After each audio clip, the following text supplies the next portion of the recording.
最近爭議不斷嘅香港故宮文化博物館設計圖曝光，博物館就好似一個頂屹立喺西九文化區。香港傳真社星期二刊登咗聲稱係博物館嘅設計圖，顯示咗佢嘅外形設計同埋館入邊嘅設施分佈。根據有關嘅設計圖，博物館嘅外形呈梯形，上闊下窄，就好似一個頂。外貌採用咗呈波浪狀透孔嘅金屬網設計，局部採用鋼結構建築。平面圖亦都可以見到博物館嘅分層佈局，每層都有唔同嘅展覽廳。1至3樓主要係展覽廳，展示宮廷物品、書畫、陶瓷、金屬同埋珠寶等嘅展品。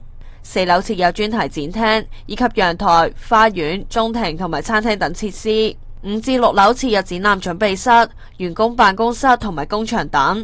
博物館嘅地下就係入口大堂同埋售票處，更加設有衣物寄存等嘅前台設施。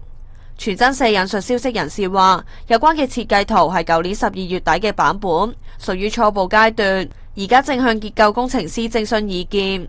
又話項目設計顧問嚴順琪就博物館嘅外觀設計已經有初步方向同埋定案，相信公眾諮詢即係會對館內嘅設施分佈有影響。不過為期6星期嘅公眾諮詢同埋展覽並冇指出相關嘅資料。ONTV 東網電視新聞台報道。